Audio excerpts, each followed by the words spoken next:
Hello, everybody, and welcome to Footy Abroad. It's episode 8. Oof. It is Wednesday. It's Tuesday, Tuesday. the 28th of May, 2024. And the three amigos are here. I'm Tez. Got Jake from Saints TV. Got Luke from Swoop Luke. We are here to talk about all things footy. Gentlemen, how are we doing?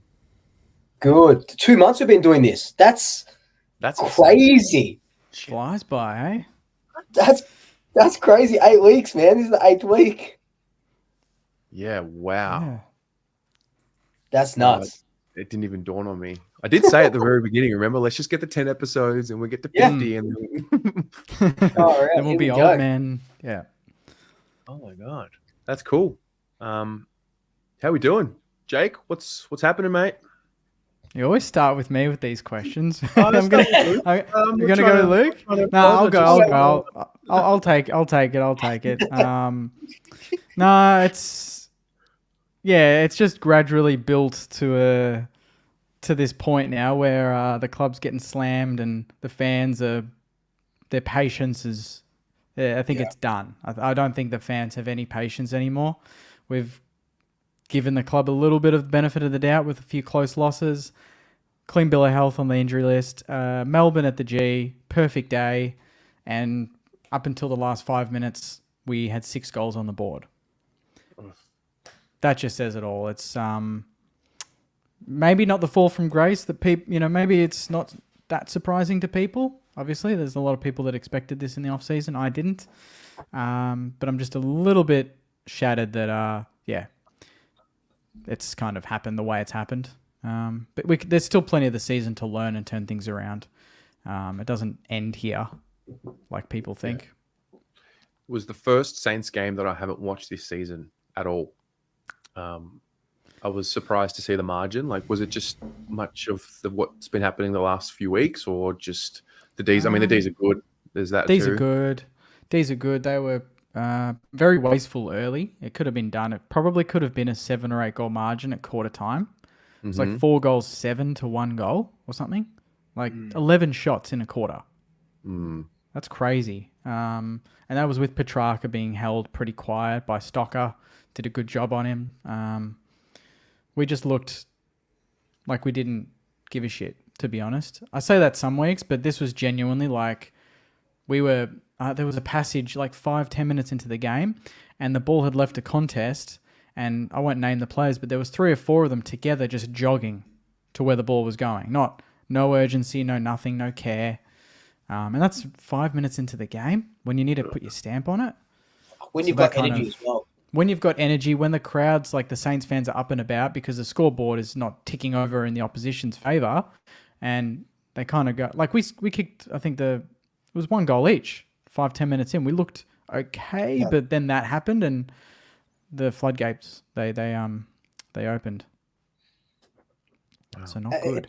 It's kind of like we talked about this last week where we said, as supporters, you can kind of tell when your team's heart isn't in it from like the first bounce. Yeah. And you would have already known, like, as soon as you saw that, you would have been like, it's got to be a fucking long day. I'll be honest before we get to you, Luke, but I did something that, I mean, it's probably just messed up or just like only crazy people like me would do. But I just wanted to watch like us last year in a loss and see the difference. Like not the scoreboard, but see the attitude and the application, because that's what's missing right now, okay? I don't care. Saints fans don't care if we win or lose games. It's the way the boys rock up and how hard they hit the contest. And I watched highlights of the elimination final loss to the Giants last year when they were the better team by far. But they were the better team by far because they had a bit of silk, not because they wanted the ball more, not because they chased harder, not because they tackled harder. We did all of those things. We just didn't have the class. But we don't even have that, I guess, that foundation this year of that toughness, that chase, that heart. You don't need skills for that. And that's what we've lost. And that's what loses the fans. Yeah, fuck. Yeah.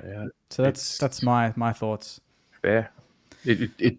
Seeing the ladder on face value reminded me of last year with Carlton. We were sitting 15th round about this time last year. I think next week will be Wait, I think we played Essendon in round 12. Yeah, and that was like the gut punch, and that was like, all right, give up on the year. And but there's no doubt they can't keep losing. They just can't. We've got West Coast in Perth.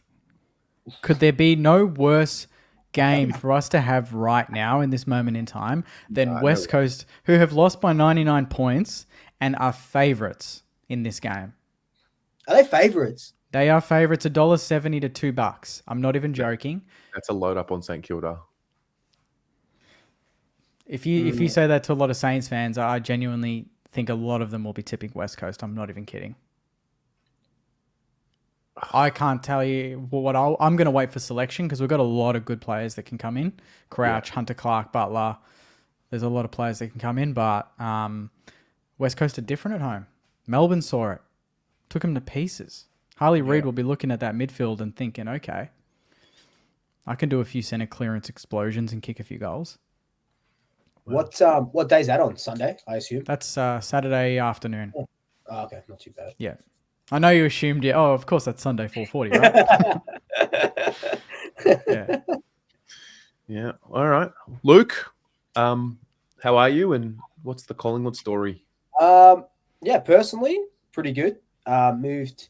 Sold the house, moved back in with my parents at the moment while I'm looking for a house. So that's all good. Roof over my head. Collingwood story, on the other hand, fucking 15 injuries. And, we talked about it last week. Injuries are sort of, you don't really want to use them as an excuse, but when you're getting 3 injuries every single game, like 3 fresh injuries, it just feels like, just a gut punch every single time. But the kids are playing well. In place of that, we haven't lost a game in 8 weeks. The draw against Fremantle is, half supporters say we shouldn't be giving up a 25-point lead with 7 minutes to go. But then you sort of look deeper into it, and in the last quarter, we had no Brody Myercheck, no Mason Cox. We had Ed Allen, the first gamer, playing as our tall full forward, and Billy Frampton swung up there. So you can kind of forgive them for losing that. But then on the other hand, you have that fucking Lockie Sullivan free kick, and nothing against Lockie because, he like 12 weeks ago he was playing in the VFL and waking up at 5 o'clock to go to a house to spark up. So yeah, it's frustrating because that would have been probably one of our best home and away wins that we've had under Craig. I'd probably say the last 5 years, really. Just the backs against the wall, Fremantle, they had pretty much a full side. And yeah, it sucks. And the free kick was there technically. And then you kind of get into that area where it's like, we talk, and we always talk about this stuff, and we're ahead of the curve where it's like, it's not black and white, but do you want to, pay the free kick because it's technically there, or do you want them to go with the feel of what the game is saying? So when you start getting into the feel, that's when you start getting really grey. And then, it's like the Isaac Rankin thing as well. Do you get the feel? So it's a very precarious sort of position that the AFL and the umpires are in at the moment. And with all the stuff with holding the ball and all that shit as well. But yeah, it's shit. It's a shit feeling, but we didn't lose. So that's the positive to that. You know what I mean? I can't tell you how jealous I was watching all these kids like Joe Richards, Harrison, like these kids who haven't been playing, and then they're playing and they're impacting, and I'm like it's just, you need to know that from an outsider's perspective, like it's sickening, like in a good way and impressive to watch the kids come in and just not look shy at all. It's very impressive. Yeah, and that's like I said on one of my videos, it's just a testament to the Josh Fraser and Neville Jetta, what they've been able to do. And I don't know how you guys work with like your seconds and if they have much say with Voss and Lyon and stuff, but these guys the coaches just work so well together, and the system that we play in the ones is exactly what we're playing in the twos, even for all the VFL players. So it makes the transition a lot easier. And because they've been playing together for so long, for the last 2 years, they know where each other are. They can bounce off each other. And I call them the VFL Avengers because that's exactly what they are. You know, they're just there when we need them, and we're gonna fucking need them for the next 6 weeks. So, you know, got to do that. Wow. Yeah. I feel like, correct me if I'm wrong, but the bulk of your injuries have come over the last month. Yep. Yeah. Like and they're impact 3, 4, injuries 5 as well. weeks? So nothing that you can prevent, you know, nothing that you can prevent. And that's the sort of sad thing as well. It's like you can't change anything like with training or anything. It's just a couple of concussions. Like the older players are getting hamstrings because they're fucking 32. Like, you know, I went for a run the other day and my calf is shot. So like I'm out for 3 weeks, you know what I mean? So you can kind of understand it. But yeah, most of the other guys are just, you know, broken, they're fractured toes and all this sort of shit. What can you do? What can you do? But yeah, last month, and yeah, it's you just got to play who's in front of you and try your best. Like, and we'll assess it after the bye. We've got Doggies, Melbourne, North Melbourne, and then a bye. So 4 weeks, we'll assess where we are and, you know, go from there. Yeah. Yeah, we're getting into that grind of the year now. Like we're nearly halfway there. So there's still so many more chapters to be written before the season ends. 100%. Hopefully, it's always going to be a tight finish, you know. So, and what about you guys smashing the Suns, who I thought would have sort of given it to you guys a little bit more after what they did to Geelong?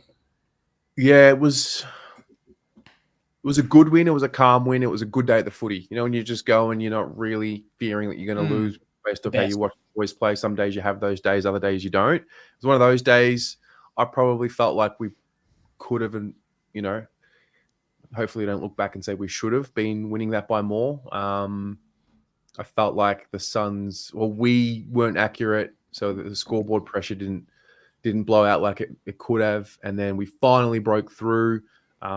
We paid our third free kick in the third quarter for the game. I saw that. But that was bubbling all throughout the game, and then that eventually came to a burst, and the crowd got completely activated. It was quite cool. Then the boys just went, you know, in a matter of 5-10 minutes of footy, just turned it on. We're up by 47. You're like, oh, okay, well, this is it. And then Gold Coast peg a few back. I don't know, subconsciously, did the boys think that they've got a game in 5 days and just preserve themselves? But yeah, it was a win. I'm not getting too carried away with it. We made the Suns look worse than what they are, and I think that's probably more impressive for us, especially the midfielders. Like, we had Alex Chincotta all of a sudden playing as a tagger on Touk Miller, which was great. Raul and Anderson, like, honestly, didn't really notice them. So it was a solid moment, solid win, and you know, we go ahead, and I know what it's like with us at the moment. We lose this week, and then the place is burning down, and we're not top 4 side, and blah blah blah. So I'm just being very week at a time. Week at a time. But yeah, got the win. That was the main thing. Had to respond after the shellacking the week before. Yeah, definitely. And just quickly, you mentioned that third free kick in the third quarter. So Damien Hardwick came out after that game. Voss did as well. Came out and said there was like 150 effective tackles and only 3 or 4, you know, free kicks paid in those effective tackles. And it's such a big topic. I just talked about the Lockie Sullivan one, but both of you guys, before we get into our topics, what do you think of the state of this holding the ball stuff? The head of officiating came out and said that they're going to give the player getting tackled every single chance to get rid of the ball. And it's just, you know, we saw it with Curnow on Mac Andrew as well. It's like, how long is long enough with the ball at this point? We had, I think someone tweeted, we had 44 or 45 tackles for one holding the ball on the weekend. Wow. Yeah, and I can't even remember when that was, to be honest. Not that our pressure was that good, but that's... How much can you read into that sort of stat, though, really? Because everyone thinks that tackles equal holding the ball, but it's not. There's so many tackles that are just just slowing the play down. They're just getting back into the contest. They want another ball up, so they just hold it in, right? So it's kind of skewed, but I I don't understand. Do the umpires just want to keep the game going, so they just can't be bothered blowing the whistle when it should be blown? So they're like, we're just going to give... So he spun him once, he spun him twice. I could blow the whistle here because it is technically holding the ball, but we want the game to be free-flowing. So I'm going to give him one more spin, ball comes out, play on, and everyone's fuming, you know? Yeah, I feel like the 100%. umpires want to do everything that it takes to just keep the game going, even if it means ignoring clear holding the balls that are going to slow the game down. They're going to blow the whistle, bring the ball back, whatever you want. They just want to keep the game going. And that just means deviating from the rule. And I mean, I thought 5-6 years ago we had it bang on. I thought holding the ball we didn't even talk about it because it was just, they just knew what they were calling. We know when prior opportunity is. Did you see the examples that they had of Bontempelli getting tackled and clearly just dropping it every time? Play on. Yeah. Like, you're just like, that's... If you're showing that to Americans that want to learn the game, you're showing them that and saying that's holding the ball. But now we're showing them that and saying, actually, no, that technically he had, you know, he got a fingertip onto it as he threw it. It's just, they've just lost all feel for the game. When... Like, you know when it's a real holding the ball. Like, it's pretty obvious. You know. You do know. Yeah. You know when a player's had enough time. And the thing with that is, Mac Andrew came out and said that when he was sort of tackling Curnow, his thought immediately is, I need to look after the player that I'm tackling. It's crazy. Yeah. He could have slunk like 5 years ago, slings him to the ground, holding the ball, amazing tackle, and we're applauding it.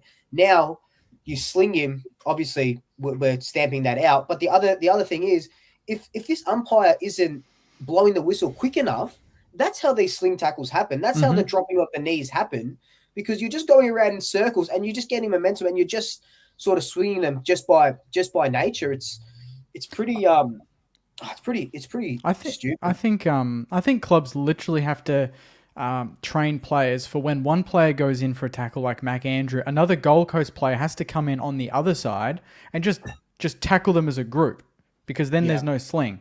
If it's 1-on-1, that's the only way a sling can possibly happen. It needs to be two going in. So there needs to be another son that goes, great, he's got one arm, I'm going to go on the other side and we're just going to take him down. That's holding the ball, you know? And then we just choose who gets the free kick. I think that's the only way you can do it. If Mac Andrews going in, if players are going in trying to win the contest, but then at the same time thinking, I can't hurt this guy, we're not going to see football. That's not going to be 100% football. It's just not going to be. It's going to be, the intensity is just going to go a few notches down. We lost Aaron Norton because of this exact reason, didn't we? Like he was being dragged to ground, and like you're allowed to drag to ground, but it took so long to make a call that the players are still active in what they're doing. And Charlie was not far away from hurting his knee, which he's had issues with. That was my first reaction, because 100%. Mac's strong, but not Charlie strong just yet. So naturally his instinct is, I have to pull. And Charlie's instinct is, I'm going to brace. So I don't, you know, and I'm like, oh my God. And like, he wrapped his leg around. I'm like, it's going to be awful. I don't know. Are we just going through a swing of this? Like, I mean, I was going to say earlier, you'd hate to be the next game up because it's going to be over officiated, but that's us. On Thursday. Yeah. And the other thing, I mean, speaking of just rules of the week, I was going to bring that up and go, there's always a rule what's the focus going to be this week? I think we just talked about it. Yeah. But on the weekend, we had 10 free kicks in the whole game and Max Gawn had 8 from the ruck. And I've never seen Rowan Marshall give away more free kicks. And every time I looked at it, it seemed like just two ruckmen being really physical with each other, trying to get ownership of the contest. And every time it was a free kick to Max Gawn. I think Melbourne might have called this out a couple of weeks ago about Max Gawn not getting enough free kicks. And now suddenly he's getting 8. He's getting 8 individually when the team he's versing is getting 10 for the whole game. I just thought that was very odd. I don't care about it. It didn't affect the result, but every time there was a contest, it was just blowing the whistle, Max Gawn, blow the whistle, Max Gawn. I thought, aren't they just two ruckmen going at it? Is that the next contest that free kicks are going to ruin? Because who doesn't love a good, you know, two giants going at it to win the ball to get ownership of the midfield? And now we're going to be watching where the arms go and everything. That was the one that was the one contest, even until last week, I thought they can really go at each other here to win the ball. And the umpires won't get in the way. Now, after what I saw, I'm a bit worried that ruck contest, you can't put your knee up. You can't kind of you can't even hold them to tap the ball. You've got to, I don't know, because that's shepherding out of the contest or something. Like we're ruining the art of ruck craft, I think. The rucking is getting a free kick out of the ruck. If it's not, arm around the head, fine. Yeah, that's different. Whatever it is. Everything else, it's pretty much, it should just be free game because you can't give a holding free kick because and you see that holding free kicks when all they're doing is holding anyway. That's the name of it. They're both got arms around them. Yeah, that's what you're meant to do. Yeah. It's weird. It's so weird. You can turn your back on your opposing ruckman, wrap your hands around your back, and be called for and win a free kick. Now, if you can't up, it's bizarre. Yeah. Bloody hell. So no. Well, that's that. Should we get into it? Into some topics. Yeah. We can do that. Who should we start off? Who should start? I can start. You go. Yeah. I can start. So my topic is something that I've been sort of vocal about over the last couple of years. Is around the mid-season draft. So so mid-season draft. So that's coming up in 2 days. And I absolutely love the mid-season draft. Johnny Noble, 100 games, first 100-game player from the mid-season draft. Pickett debuts in a fucking grand final from the mid-season draft, which is absolutely crazy for Richmond. We see John Newcomb, which was, the Newcomb thing, is crazy. Like, he could be potentially their next captain, and he's just crazy good. Jordan Boyd, was he mid-season draft? He was. Well, he was. Has St Kilda picked up anyone? Yeah, we had Cooper Sharman, 40 games. Yeah. So it's incredible what they've done to give these guys a second chance is a blessing, and we love it. I need a mid-season trade period though. I don't need, the draft's amazing, but give me a mid-season trade period just because, and I'll talk about, from a Collingwood perspective, Darcy Cameron's our only recognised ruckman right now. We have Mason Cox is out for 6 weeks with an MCL. He's 33 and he's, fucking 300 centimeters tall. So who knows when he sort of comes back. Oscar Steen and Aiden Begg are both injured until the end of the year. So Darcy Cameron's our only recognised ruck. Rory Lobb, Tom Morris is reporting that he wants a trade out by the end of the year. Mid-season trade period, he's a good stopgap for us, as a ruck forward like Cox is, and Bulldogs, why would they want that sort of added pressure with everything going on with them? Why would they want that added sort of pressure of Rory Lobb saying, "Oh, it's Beveridge not wanting to play me"? Beveridge saying it's, Rory Lobb's not being the player that he promised he would be. Get him out of your fucking club. Give him to someone that needs him, and then we give you a future second, future whatever it may be. Future first, however they sort of do it. And I just think it's so beneficial for picking up a need. Like if with the Saints, let's just say, you need some sort of a ball winning midfielder, right? Who's middle in the middle range. Who I don't know who that would be, but you could pick some up in the mid-season draft that's not getting used from a Carlton who's flying. Maybe they've got a player that they're not using who wants more opportunity. At the Pies, we don't really have anyone because everyone's injured. But someone like even a McCluggage, for example, you can rip him away in the mid-season draft instead of him going at the end of the year for a restricted free agent. I just think it makes a lot of sense. I know that there's equality issues just with what is it? Equalization. That's the word. Yeah, with the bottom teams not wanting to fill up the top teams, but that's going to happen wherever you are. You know what I mean? It is what it is. But I think it gives everyone a good opportunity to just move on and not have this will they won't they for the whole year. So would you have it for a week, or how long would it how long? Yeah, it'd have to be a week. The buy round. Yeah. Okay. Yeah. I would even go further and say we should have a round where up until that point you have a waiver, you have a free agent. Like if a team wants to buy out like Rory Lobb, if they want to part ways, If he and the Dogs want to part ways, they come to some sort of an agreement, and he's a buyout, and then he's a free agent, and you can pick him up until round 10, whatever. But I do think it will be a mid-season trade period first, whether it's a week or 2 weeks. It's a slippery slope because you've got shitty teams. You've got teams who are not going well who might panic and make a move that they're making out of, what they think is necessity. That might come back and bite them. It could be a bit of a short-term win. Like obviously for the Pies, strong team, strong club, premiership team, like in the window still. So making such a move maybe doesn't have as much of a risk. But, I just feel like we already have an issue with, teams asking for priority picks. I think this will only expand that because more mistakes will be made. I feel like there'll be more wrong decisions made than right ones. But I do still think we need to have it. What about which is how it works? You wouldn't do like loans or anything? Like if we had a bunch of players in the VFL that aren't getting in and they deserve AFL level experience, you couldn't take them out for the remainder of the year? How does like it say work? a Hunter Clark is in the VFL, but he's obviously too good for it, but he's not getting in for whatever reason. And another club is desperate for exactly that type of player, but they're not sure if they can fit him into the salary cap next year or something. Is there some way they could do a sort of a loan sort of agreement where it's like maybe at the end of the year they can buy him out, test the waters with him, and if not, then he just he's a St Kilda listed player until otherwise? Is that not a possibility? They do it well in the soccer. Loans with options to buy. Yeah, and then they just don't play against their old team.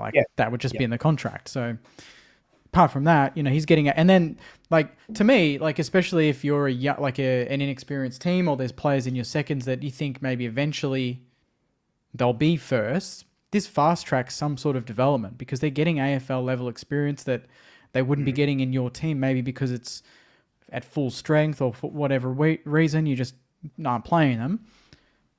Honestly, we could be playing Lance Collard at VFL level every single week, but he's not going to get that same level of experience that he would. Even if he gets one touch on the G, that's more experience. He's playing against AFL level All-Australian players. He's learning off the best.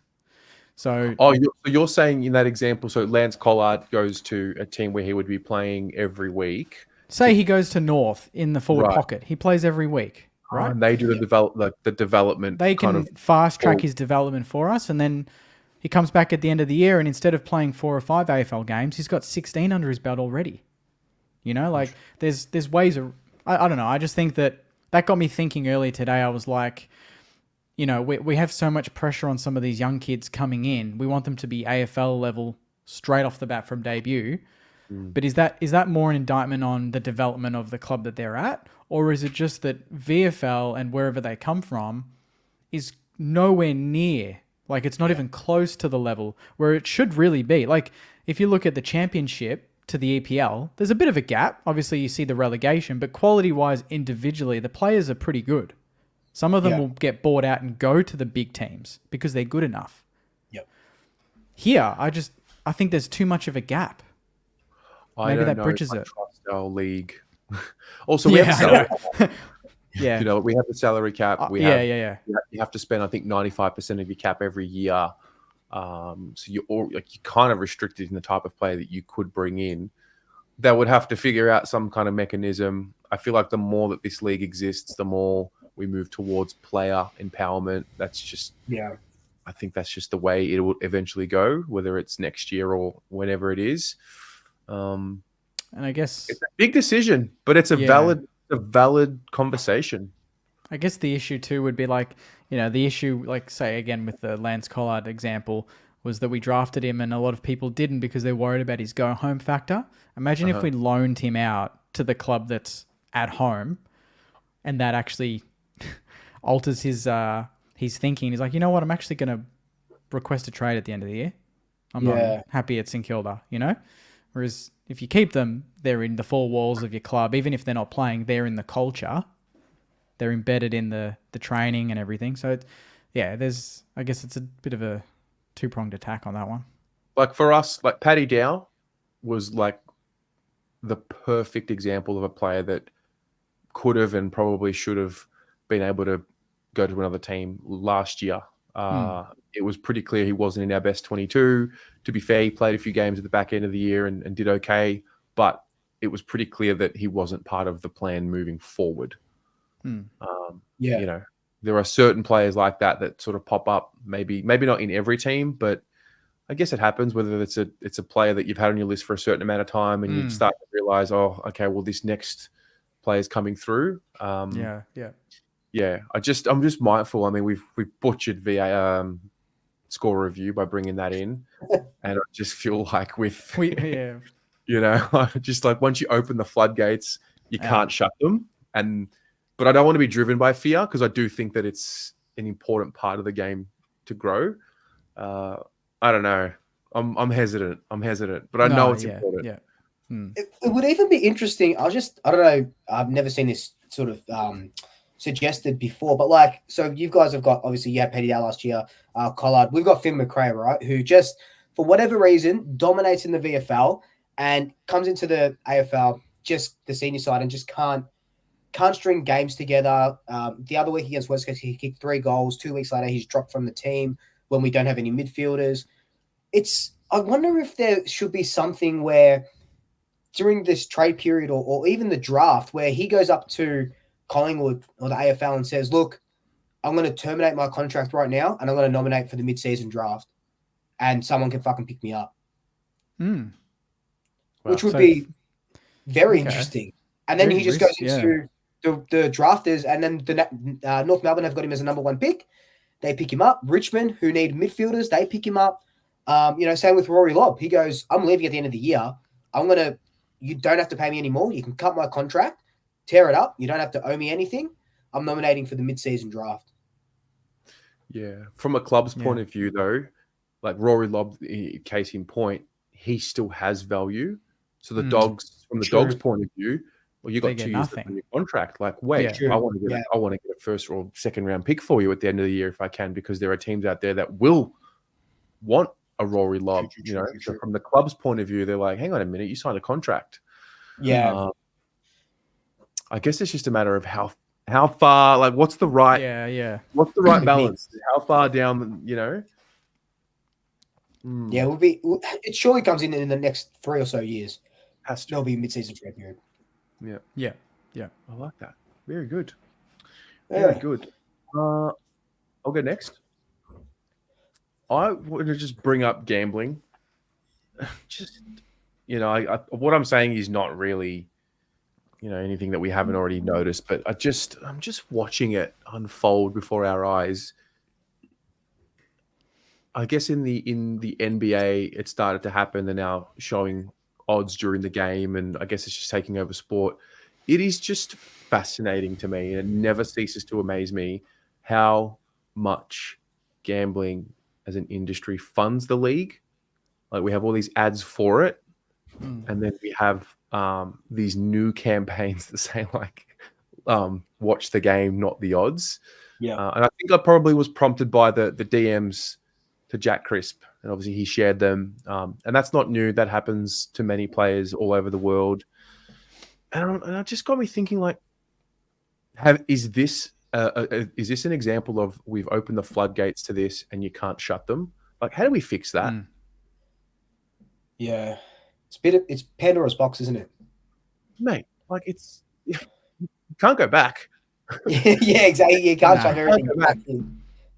But like that crispy thing, I saw someone DM'd him saying, "You owe me $2,000," probably because he had him for 20 touches and he only got 18 or something. You know what I mean?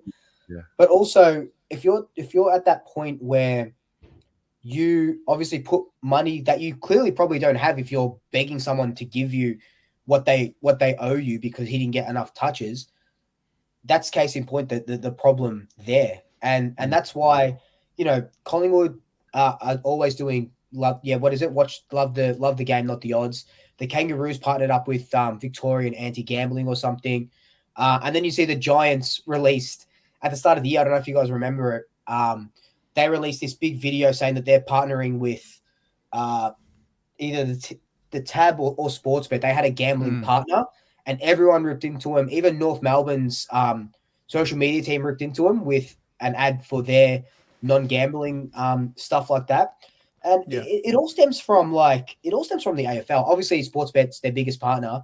Like me and Dad were watching whatever the Sunday game was, or Adelaide West Coast, and then they do that after the bounce sort of thing. And then after that, at about 11:30, it was fucking a whole show with just odds. Who people were going to put in their multi. You know, it was just like a talk show, like 4 or 5 people talking about, Liam Stocker's going to get 10 disposals. He's going to go into my multi, and St Kilda's going to win here, and this and that for half an hour. Like, wow. This is why we're in the position that we're in. Yeah. It's I'm pretty optimistic, try to be optimistic about life in general. This topic, just watching it, like the hypocrisy of all of it, just reinforces how dark the world really is. I mean, the AFL make 10% of every bet that's put on sport. That's put on. That's the cold hard truth. Really? 10% of every bet that gets put on. That's huge. What the fuck? That's so much. So it's in their best interest to make money. That's why they take the deal. Then you get love the game, not the odds campaigns. Then you get Jack Crisp and all the other players who get abused in their DMs. And then, like, how are we supposed to complain when our league, this is what they want? So Sportsbet and the AFL entered the agreement in 2005. Fuck. It's been going for nearly 20 years. Yeah. So based on that, I would have to take something. Yeah. And then you got the umpiring scandal. You've got. There's no doubt. In the last 5 years, was it Jaden Stevenson? Was there something on? Did Jaden Stevenson have a little thing to bet on himself to kick a goal or something against Melbourne? There's no doubt that happens in this league. Yeah. Well, But how can you blame them? Sorry, 100%. you can blame them. Of course, they're responsible and accountable. Yeah. But when you're in an environment that says it's okay, yeah. Well, we saw it with the A-League with MacArthur FC. 3 of their players got done for getting yellow cards because they put bets on around the world on themselves to get yellow cards. And you look at the yellow cards, and they're fucking insane. They're like full tackling people to get a yellow. So you're right. It's and I remember the Heath Shaw betting scandal when he got his mate to put on $10 or whatever was because he was named to play in the forward line, or Nick Maxwell was named to play in the forward line, and he goes, "Oh, Maxie's playing in the forward line this week. Put $10 on him to kick a goal or whatever it may have been." He didn't end up kicking a goal, but it happens. It really does happen. I guess it just reinforces how you make your money is more important than making money. There's the type of money you can take, and the type of money you can take, and what's behind that money. But I mean, I feel like anyone who says that is in the minority, because I mean, we're living in a world where money talks, and money, everyone's got a price. It's just it's too embedded into the culture too. It's in the fabric of football. When you're in out the country, it's in the country. Your multi. Yeah. What have you put on a multi? It's weird if they haven't almost. And that, I think in Crown Bet had it in 2016. It was a TV deal, and that's what Sportsbet took over. So I don't know if that's actually separate money to what you're talking about, Terry, with the 10%. But that was Crown Bet was paying nearly $80 million in 2016. So that's just TV sort of advertising with Fox Footy, I believe, based on what I'm reading. So if they're getting more now, plus that 10%, maybe, that's hundreds of millions. Hundreds of millions. And that's the people that even struggle to pay for memberships to get to games. I mean, it's yeah. I mean, I had my period of time in my 20s where I was gambling like stupid. I was uneducated. I learned the hard way, and I had my own experience. I'm sure we all have in some way, shape, or form. I play Draft Stars now because it's capped. You spend $15 on a game, and it sort of takes you through the whole day. and I enjoy that. But like sports bet, like no, they have to be off my phone. Like I had to move away from that. That was just my story with it, Yeah. And I was just a young, uneducated, silly boy and didn't know how to deal with it. Didn't know how to, not want to chase that feeling of the multi and all of that. Yeah. So everyone's got to do it on their own way. Lucinda's talking, about Fev. I think David Schwartz was the other example. Yep. So it's, I don't know where it goes, but it's dangerous. Yeah, and it's I think just gambling, just in and of itself, like you see it, it's so prevalent everywhere. Like I remember, and it's weird what we remember. Like as kids, my nunnu would go and play the fucking pokies at the RSL, and I'd go with him. And I remember so vividly, he won one day. He won $300, and I thought, oh beauty, I'll be with him. I'm gonna get some money. And it's going to be a nice little for my piggy bank. And he goes, oh, I won. He just kept going. It's the thing that people just don't know when to quit because you have, like you said, you have that feeling, you have that dopamine hit. You're like, oh, I'm on here. And then that's how you lose. We've got the pokies at RCA hooked up. Like there's a little section in the Moorabbin Social there. Wow. And that's still open. And I'm still amazed by that, I'm like, how can you have a football club and, you say one thing and then, you got that going. It just doesn't make sense. That's the world, mate. Everyone's that is the world. About it. No one's That's doing it. Especially when no one's really about it. Everyone's just telling everyone that they're about it. 100%. Yeah. Sadly, I can't see off the top of my head a way that, that could be resolved because it's like you said, it's money and they're paying a lot and no one's going to top that. No one's going to pay more than Sportsbet for all of this. No.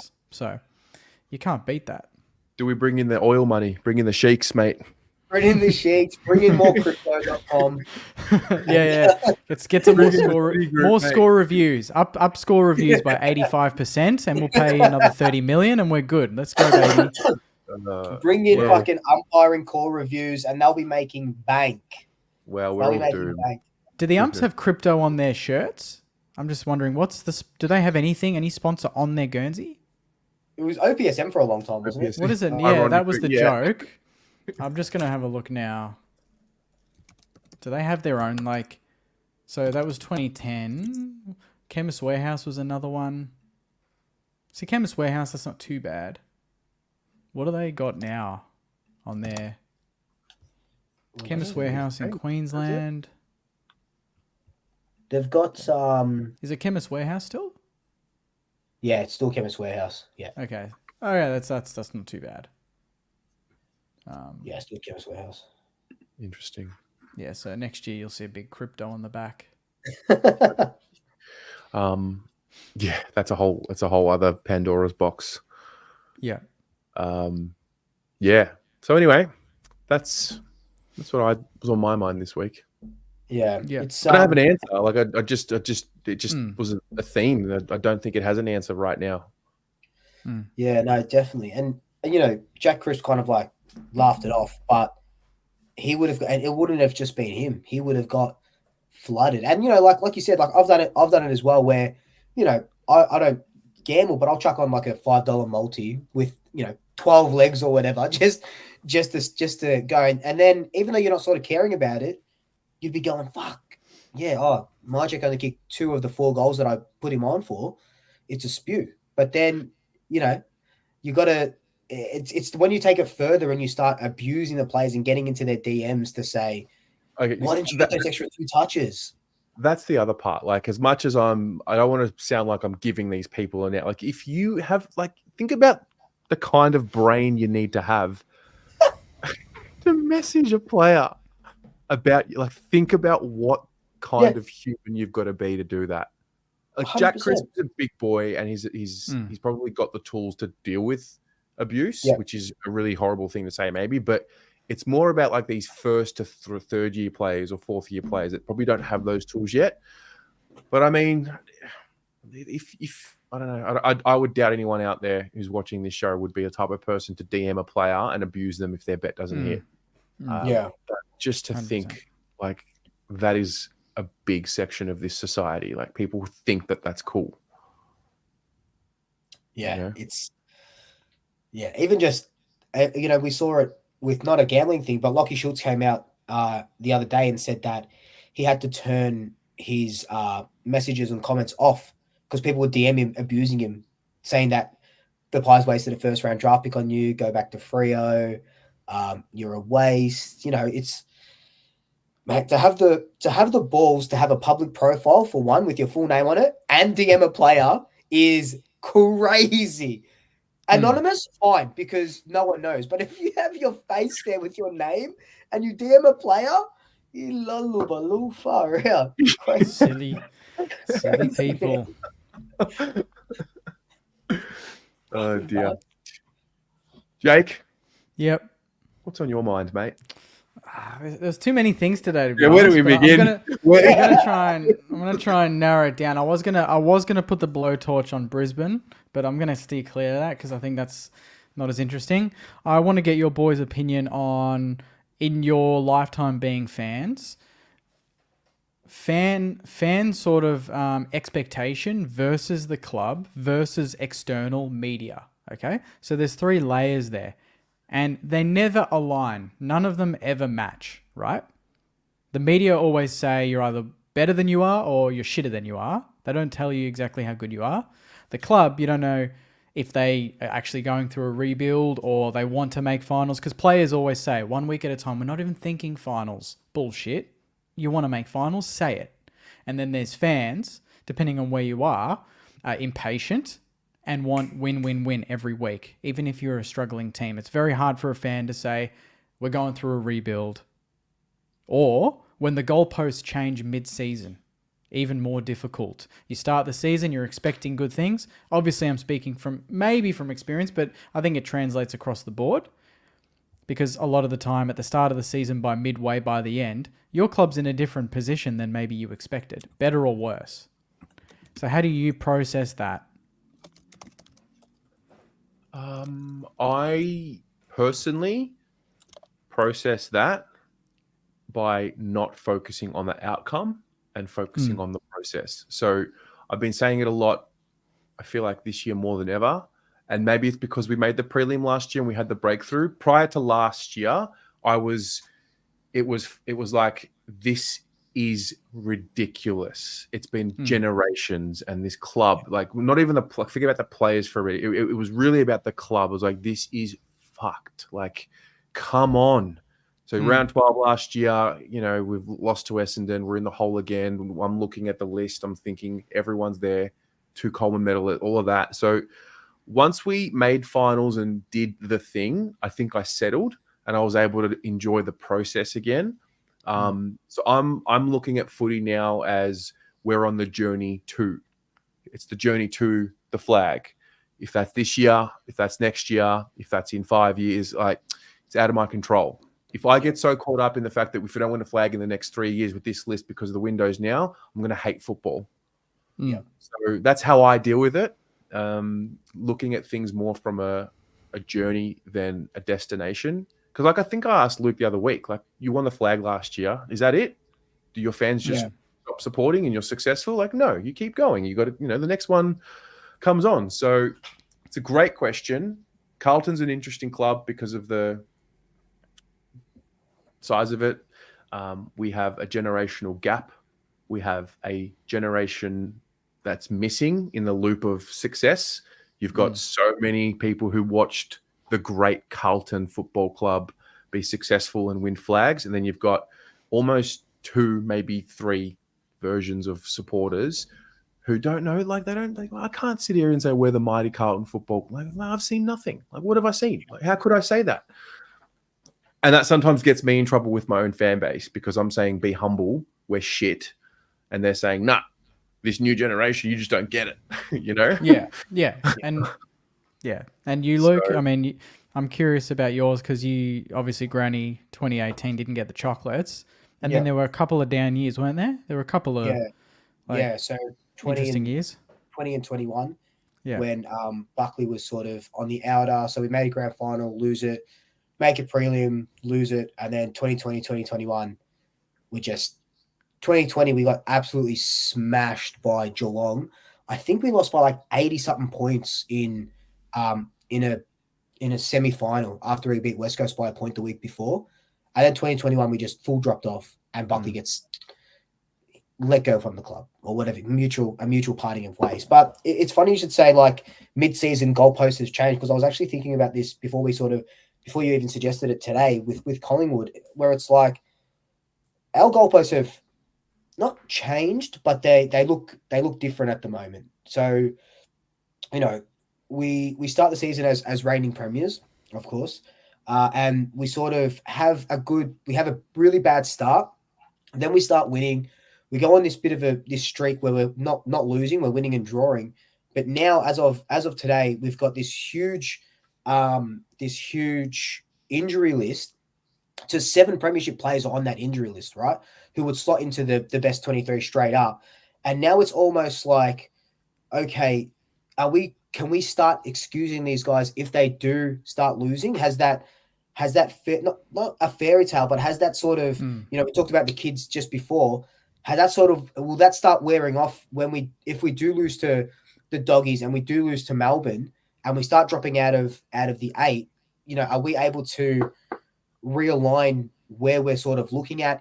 Is it just a qualifying to finals thing, or is it trying to do your best until, like, treading water until these players come back? And I guess we're not in that position now as Collingwood supporters to sort of make that assessment, but I think it's actually good to start thinking ahead so it doesn't hit you like a ton of bricks. Because if you're not thinking ahead and thinking, okay, worst case is we get done by the Doggies and Melbourne before the North Melbourne game, we drop out of the 8, but let's look at it in a way where it's like, okay, but look at our injuries, and look, the young kids are still sort of developing, sort of preparing yourself for that as a worst case scenario. Or do you just go, no, the team is there, we're going to do what we can, and then you lose 2 in a row, then you go, fuck, why are we losing 2 in a row? We're shit. We should have beat Fremantle, should have beaten Essendon.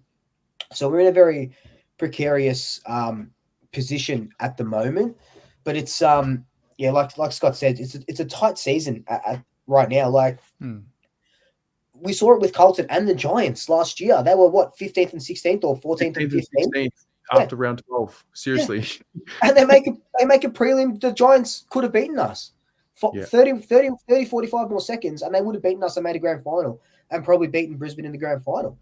So anything can happen, and I think, more to your point, Jake, where you say, I think it comes down to the club as well.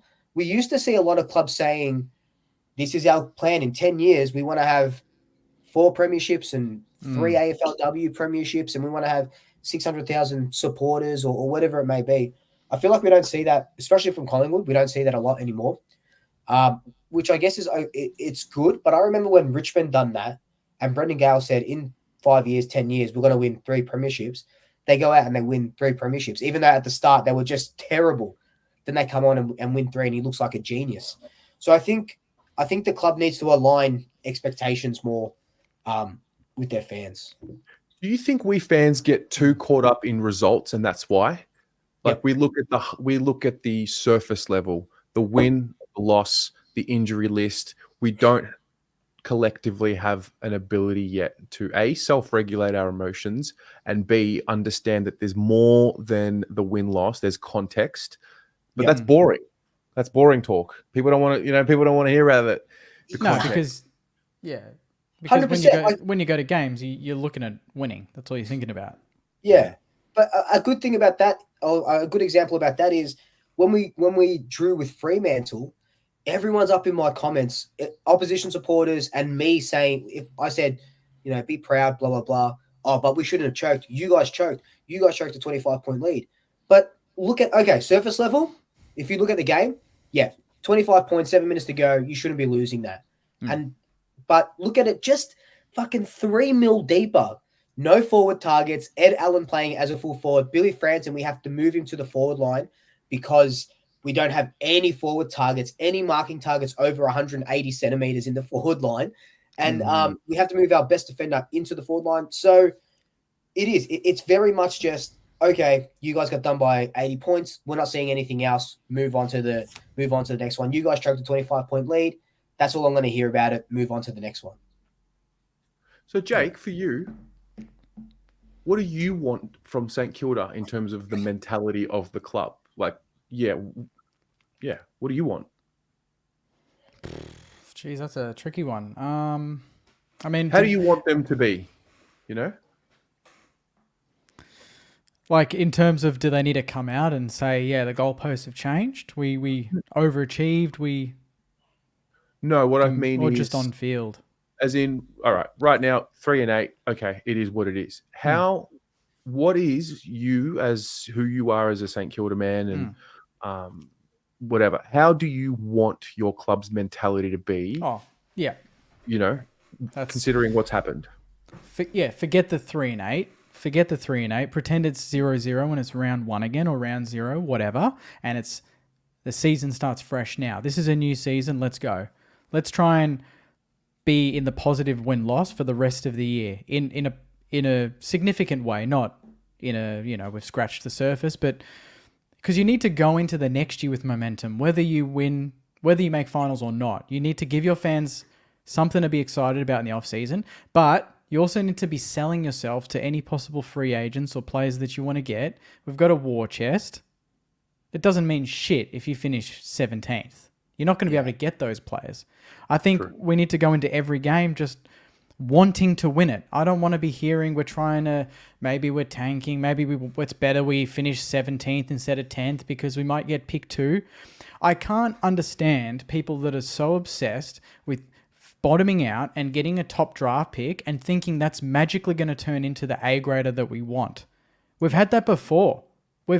Firstly, we need to select the right player. St Kilda has a history of not doing that. Secondly, even if it's the right player, are we going to develop him in the right way, better than the players we've already got? You can't guarantee that. So we're really just saying, let's hit the reset button and guess and hope. We don't know for sure. Yeah. I want us to just, and that's the thing is we talk about, changing to a culture, winning mentality. Every week, go out and just play for the fucking jumper. Just try and win the game at all costs. The way you want to moving forward. Not the short term where it's just play ugly and win, but play the way you think at the end of the day is going to win you a flag. And if we lose more than we win, but we're playing the right way, I'm going to be okay with that. But we're not doing that.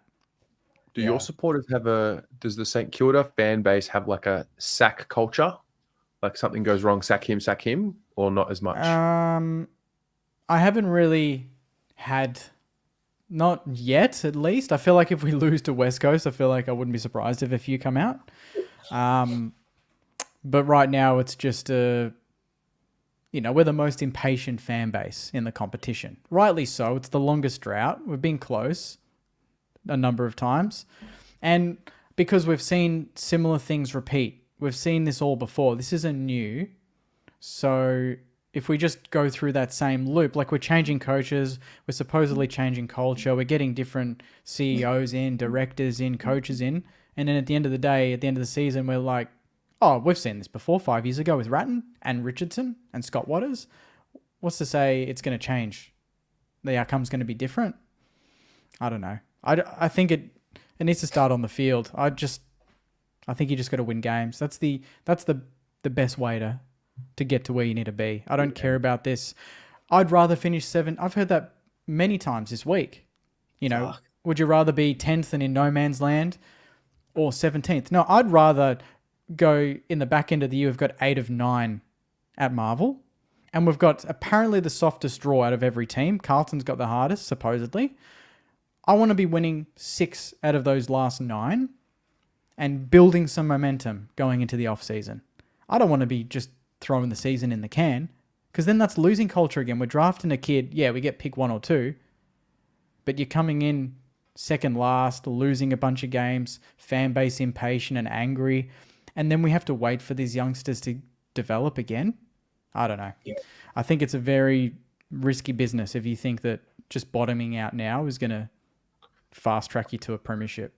I couldn't be more certain than knowing that the Saints go on a run. Really? I couldn't be more. I couldn't You've be been more sure. you've been bullish all year. I mean, I it wouldn't. couldn't be more sure. I am telling you. I don't know what. I Mate. don't know why. I couldn't be more sure of it. I don't know if it's relevant to compare to Carlton last year, but every single possible negative thing that could have been said about Carlton last year was said about Carlton, to the point where the media had nothing else to say. Like, trade him, like everything. Yeah. Once you get to that point, it's almost like you're free, and you just need that win, and then you need that second one. Once you find your second one, it goes. The reason why I say it is because I do believe Ross Lyon is a quality coach. There may be an argument that his philosophy is outdated and blah, blah, blah, maybe, but he's not the worst coach in the league. He's very experienced, and you're healthy. Like, the team you have no injuries, significant injuries. So, like, the more you stabilize your team, the more that starts to click.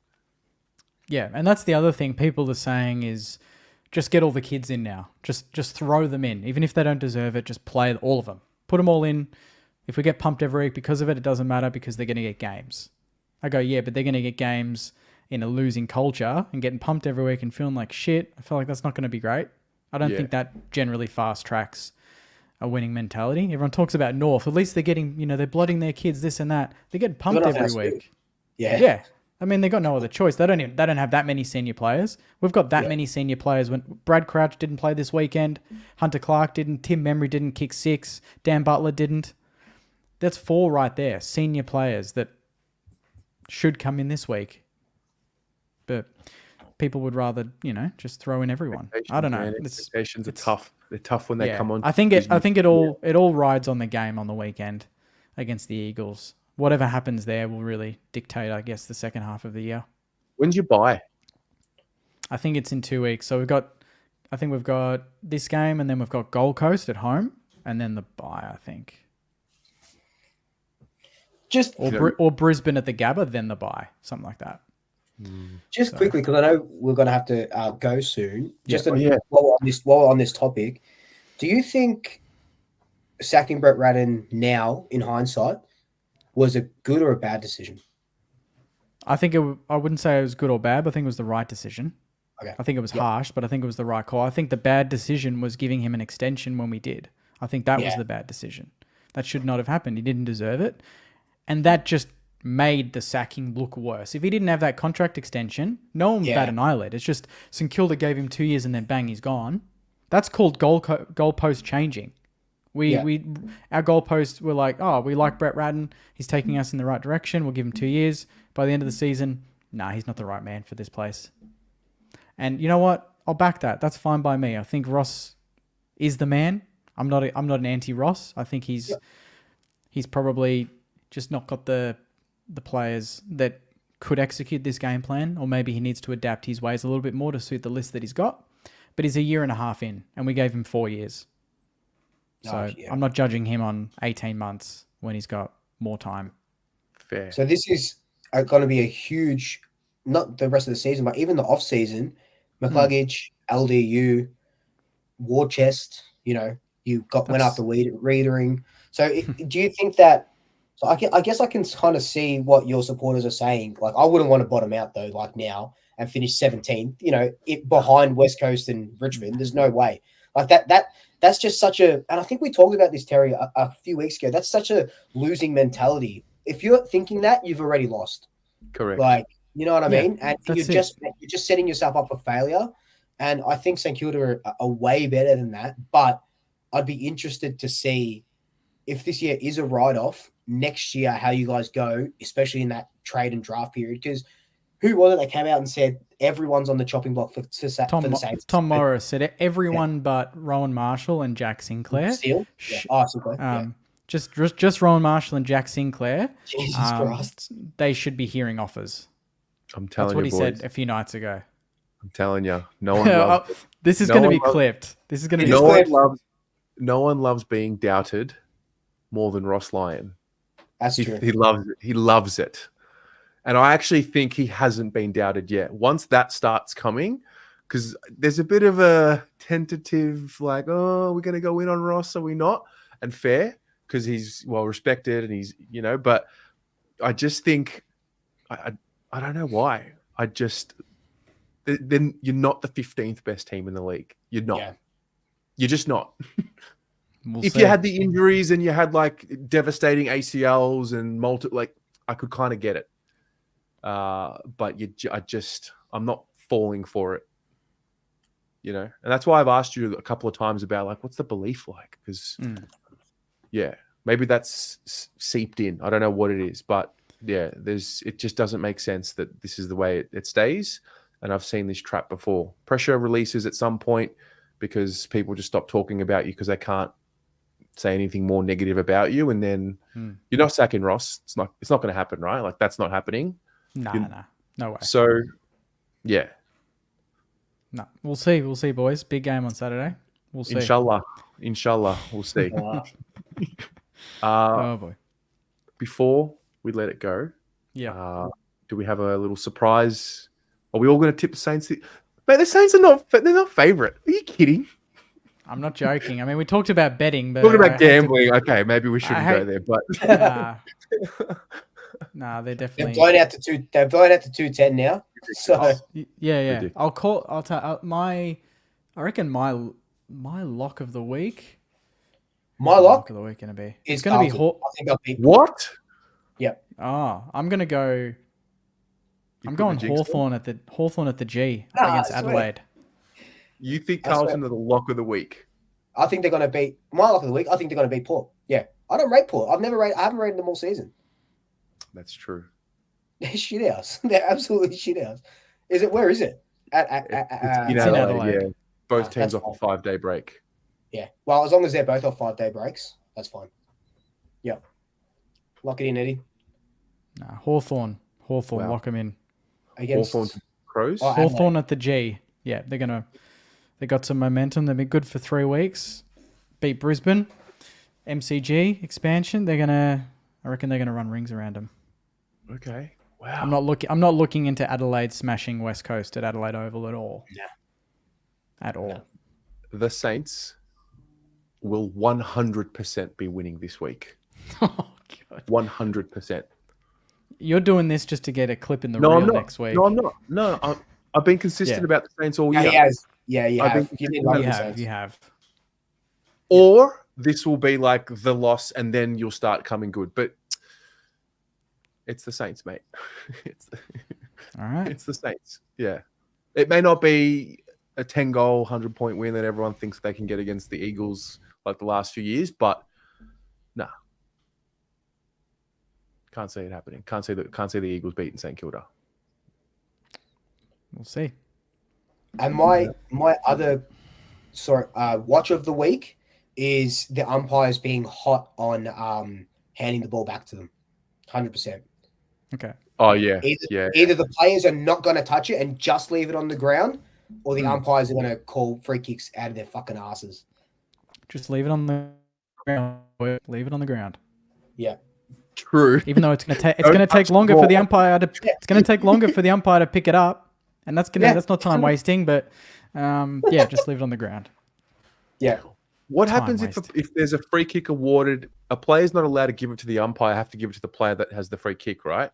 Yeah. We haven't had that little loophole happen yet. You know what? You know what's fun though? They don't pin the player when they give it back. They throw it up. So there's 2 seconds, and then they don't give it to them. You notice that they throw it up to the opposition. Yeah.